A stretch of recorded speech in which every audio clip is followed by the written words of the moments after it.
Hi there, it's Easter Sunday, Jesus is risen, and I'm going to share you my sermon for today. The Gospel reading is from John 20, verse 1 to 18, so feel free to have a pause of this video and have a read of that, and then start the video up again.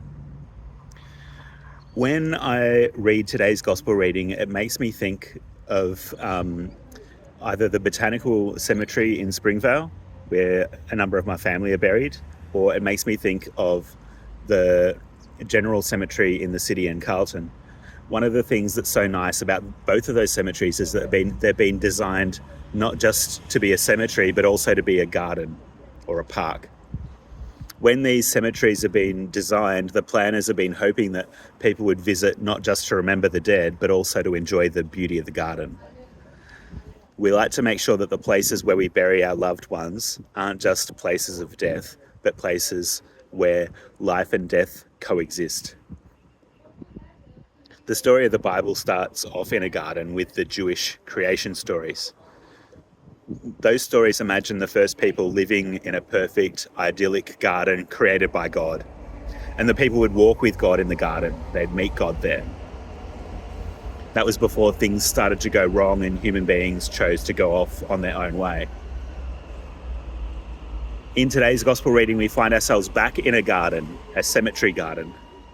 And Mary Magdalene has gone there to grieve her dead friend Jesus and finds something even more horrible. The grave has been opened and the body is missing. It seems that the enemies of Jesus haven't been satisfied with his death, but they've now had to take his body. They've removed his body. She goes to tell the male disciples, and they hurry to the tomb to see for themselves. Once they've seen, they go home. They see the empty tomb with the folded linen. I can't imagine how they must be feeling, knowing that not only has their dear teacher been killed, but it seems that his body has also been taken. I wonder, isn't it strange that the cloth for his face has been rolled up carefully? This doesn't sound like a grave desecration. It's a bit strange. But the male disciples go home. They don't see anything else there. But Mary Magdalene, she stays there in the cemetery garden. And a cemetery garden is a place where life and death are both abundant and intermingled.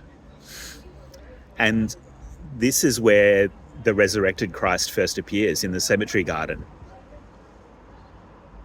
Mary Magdalene meets Jesus in the garden. When she finds him, she thinks that he's the gardener, the person who buries seeds in the soil so that new plants can grow. Maybe he had dirt under his nails. Maybe she saw a likeness of the divine gardener who created everything. Maybe he was simply giving off so much of a sense of overflowing life energy that she thought he was a gardener. But as soon as she hears this gardener speak her name, she knows that it's Jesus, her dear teacher.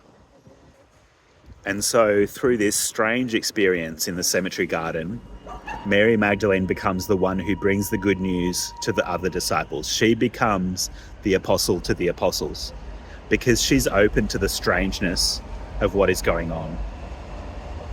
We can be like this too. There's so much data that we can take on that says that things are going badly. Terrible things are happening in the world. The church is declining. We can't do the things that we used to be able to do. Society isn't what it was. And we can find a whole lot of data to say that that's true. But if we allow that to be our story, we're just going to be going along with that story. We need to grieve the losses that we've experienced like Mary does, but we also need to be open to the strange things that might be going on in the midst of the death and loss. We need to be looking out for the good, new things that are growing up in the middle of it, like beautiful plants in a cemetery garden.